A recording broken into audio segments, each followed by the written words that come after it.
Good morning. Paul, thank you very much for the intro.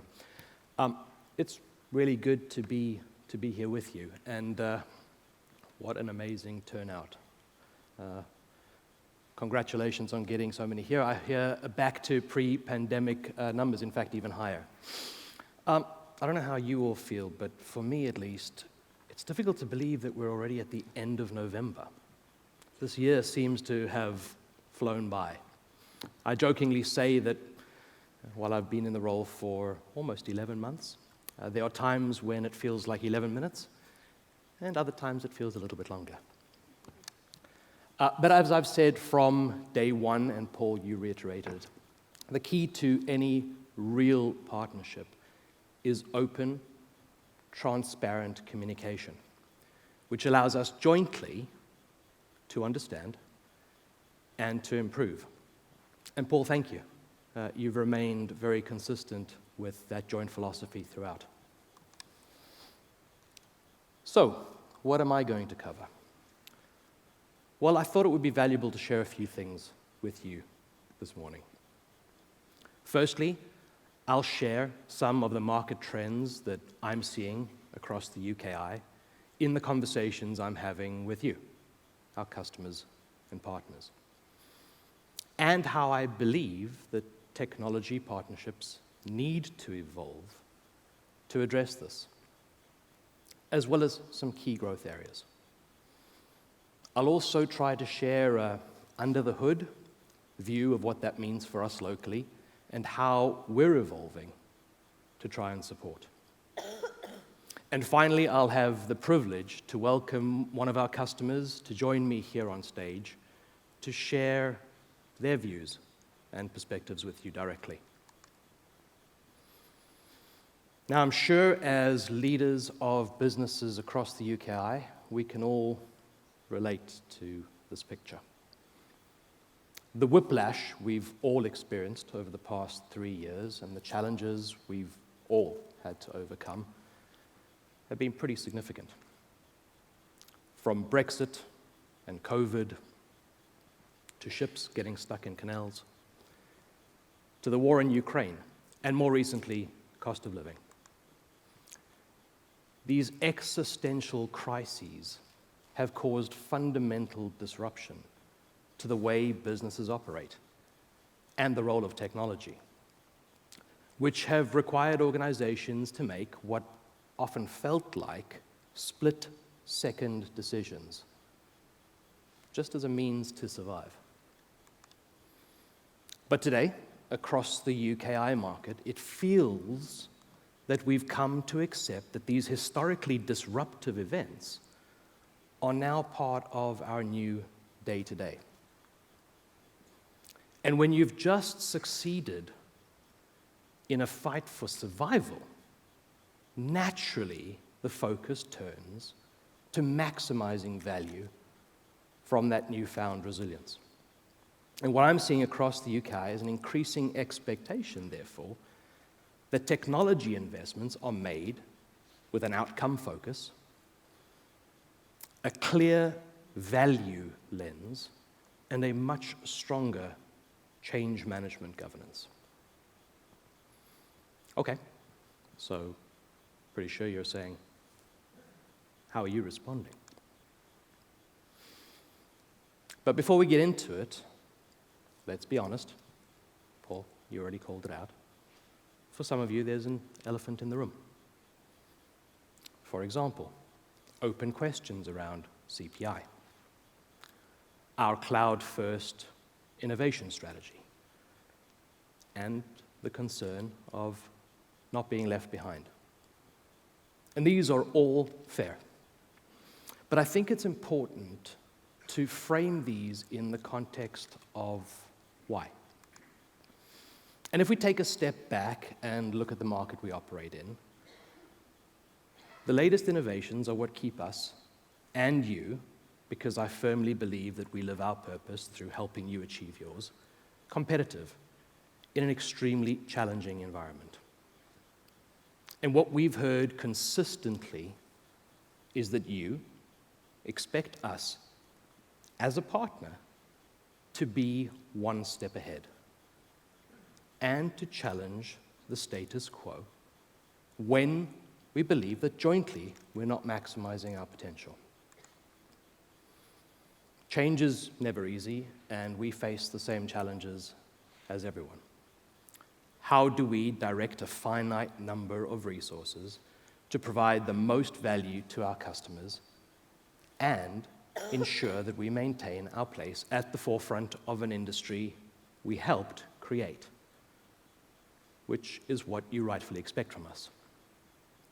How do we bring the latest technology, for example, generative AI, to you in environments where they add the most value, many of which require the cloud? And finally, how do we ensure that inflation, which in the last year has been as high as 9% and impacts us all, doesn't create an environment that detracts from our ability to deliver? And the reality is, like it is for many of you, this requires some tough investment decisions. But this will never change our commitment to supporting all UKI customers at any stage of your transformation, which is something our board has also committed to. But I also know that no matter how much time we dedicate to this topic on this stage, there'll still be questions. So my commitment to you and my ask of you is that we continue to have these transparent conversations with our teams and encourage a connection to the right stakeholders on both sides. Our door is always open.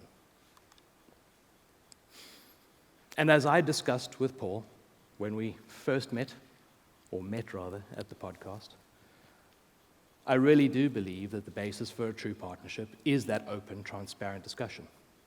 And part and parcel of that is what I refer to as understanding the why.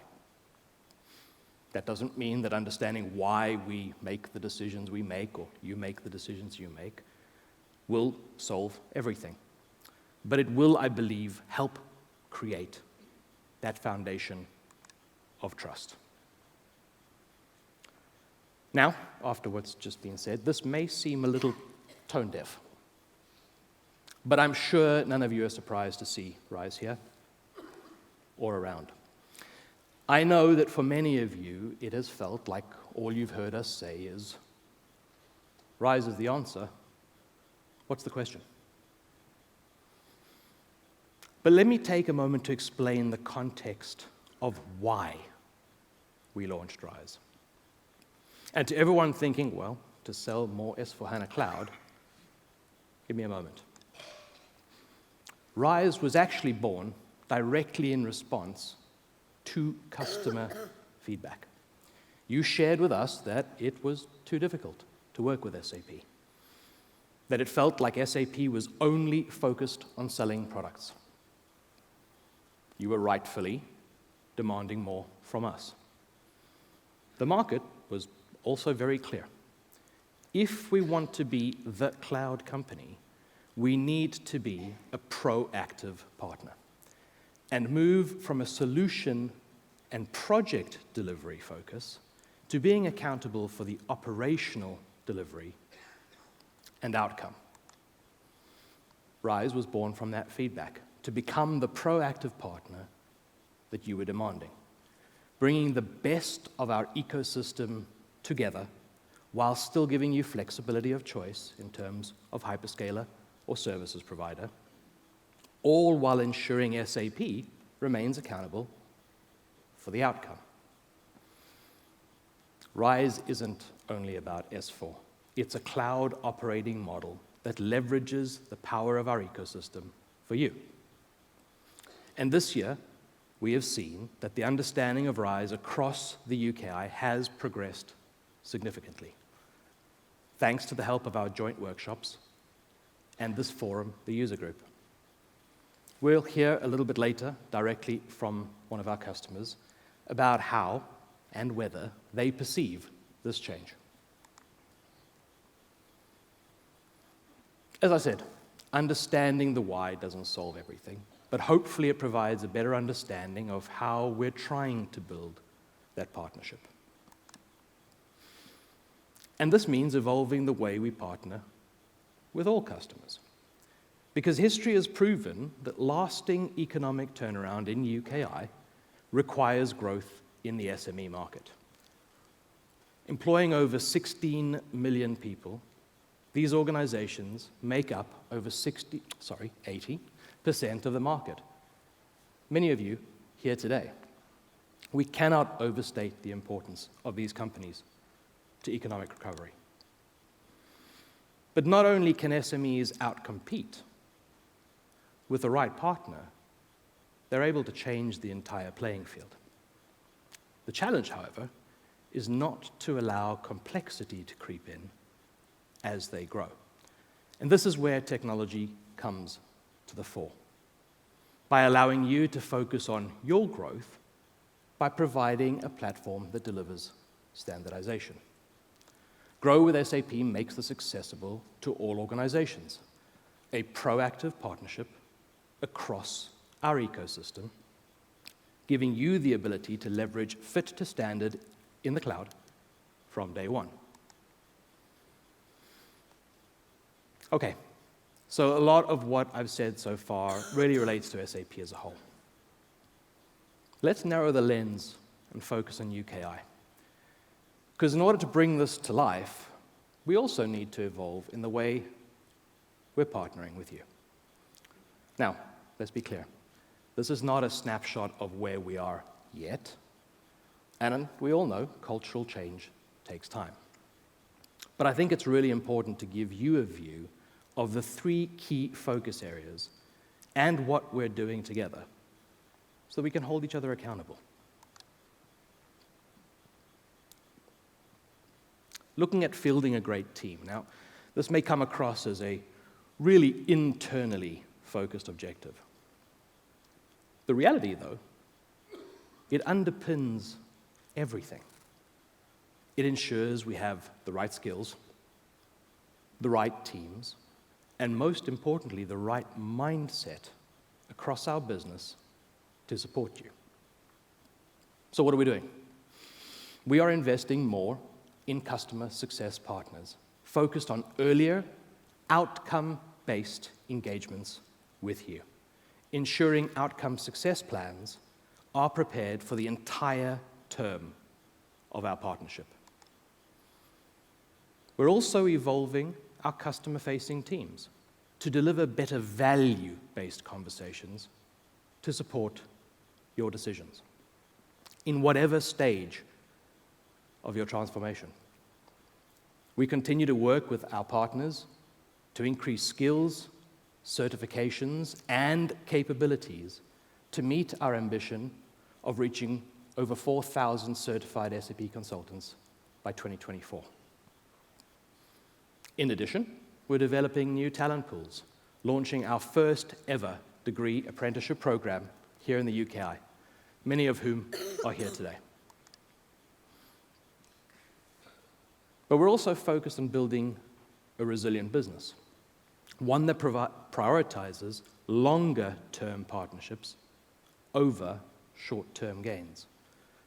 This means that you will see our teams focus on building a relationship that supports the entire customer lifecycle, making sure we are constantly challenging ourselves and you in the way we engage. Because if we're only important to you because you run your critical systems on our technology, that's not important enough. We need to be important because we consider each other as partners, invested in each other's success and outcomes, because that's what a cloud business does. And lastly, we're going to be laser focused on creating followership and trust. My team have heard me say it thousands of times already. Trust is based on doing what you say you're going to do. I'm extremely proud that our UKI customer satisfaction survey results have improved 6 points year over year. And in conjunction with the survey from UKISUG, it shows areas that we've improved, but also areas that we will continue to focus on. Trust has been a key theme of our partnership with the UKI user group, and stepping into this role, it was inspiring to see how far we've come on that journey. With the ongoing trust workshops and the development of the customer charter this year, the feedback so far has been extremely positive. Globally, this has also been a focus, with investment in many tools that help build that transparency and trust. For example, SAP for Me, Roadmap Explorer, and numerous support tools, all of which our teams would be very happy to walk you through. As I said, don't regard this as a snapshot of where we are yet, but I thought it valuable to share with you where we're going and the 3 key pillars that we're focused on to partner with you. Right, so you've heard quite a lot from me, but let's hear from one of our customers. It gives me great pleasure to welcome Chris Ward, Chief Transformation Officer at McBride, to share from a customer lens. Chris, please join me.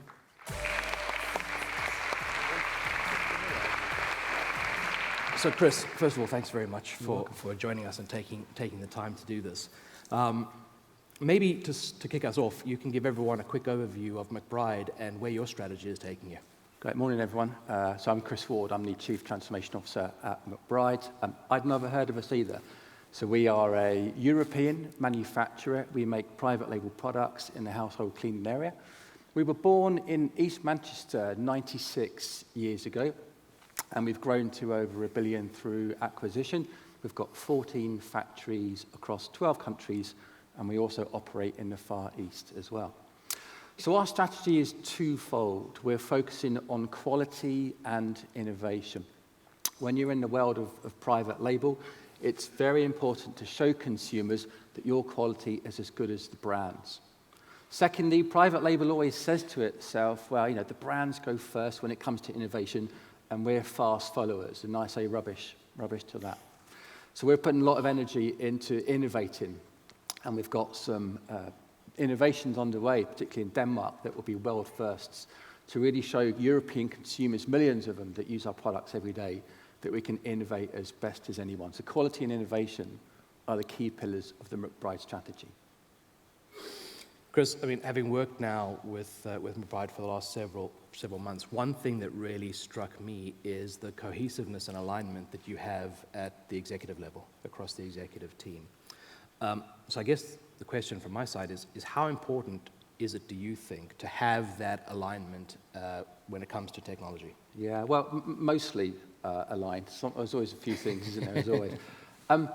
So it's a great question, by the way. I think there's a few things. I've been in the business of transforming global organizations. This is my 19th year now. And when you're coming in, it's always important for you to get a sense of, what's really important to the guys, and are they as aligned as they say they are?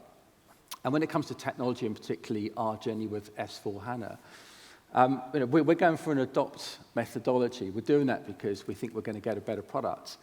But the challenge with that is, of course, we need standardization. And everyone's happy with standardization as long as it's their version of standardization. So what we've got in our exec team is a promise that we're going to focus on the country, not the club.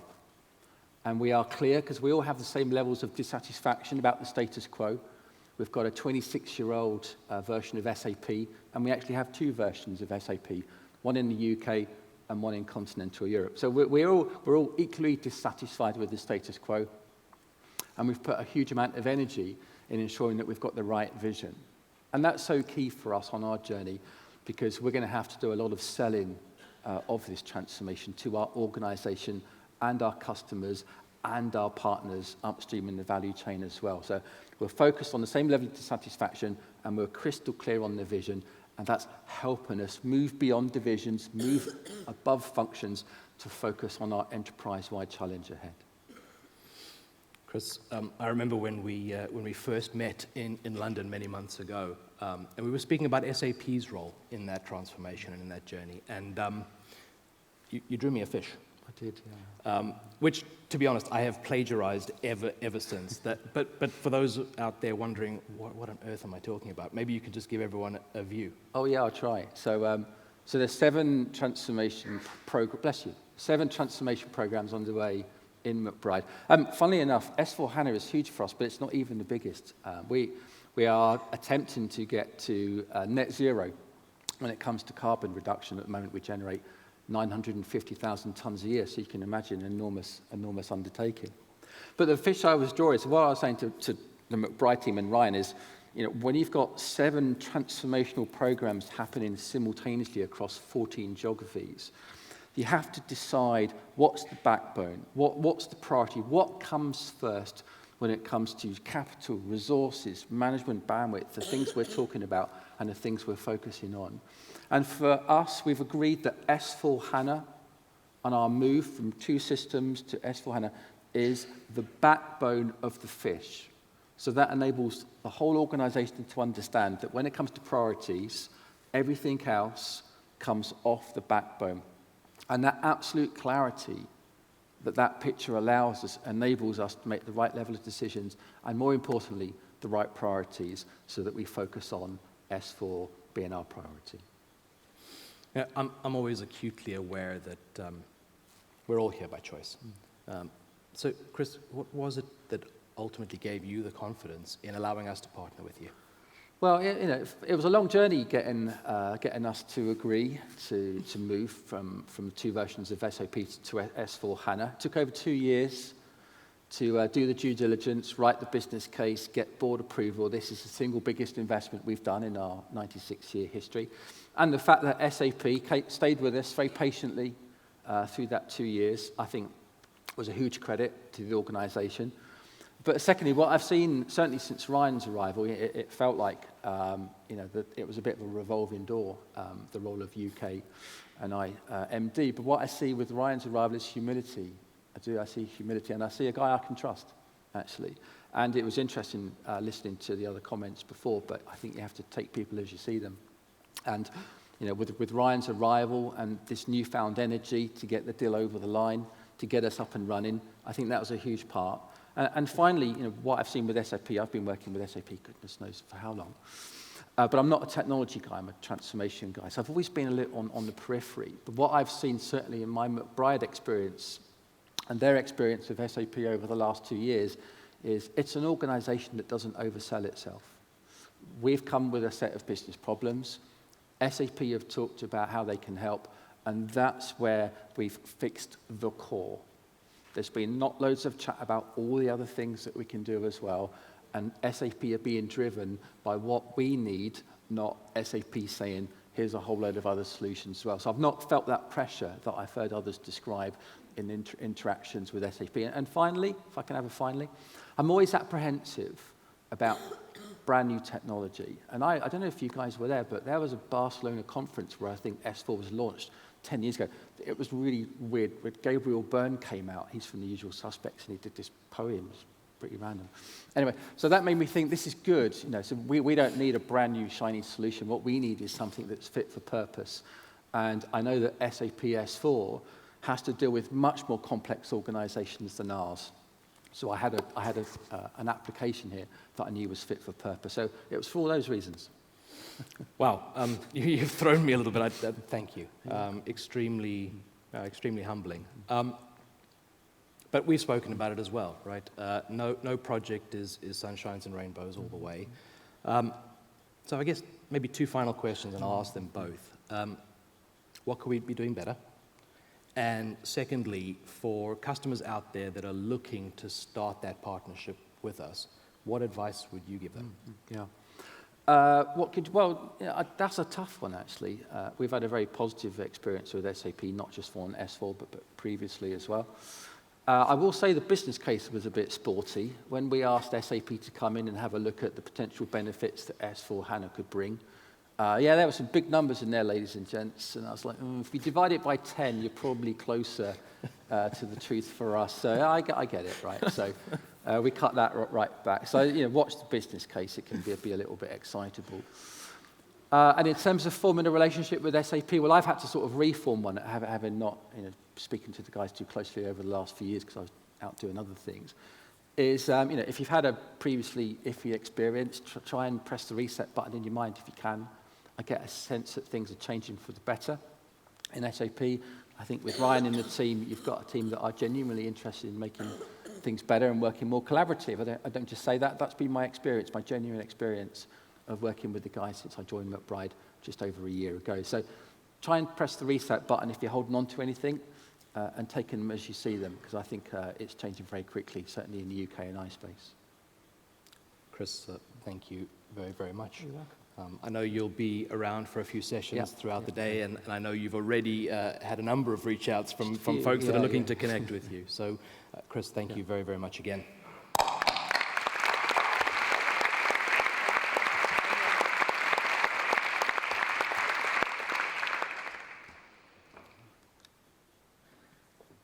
Okay.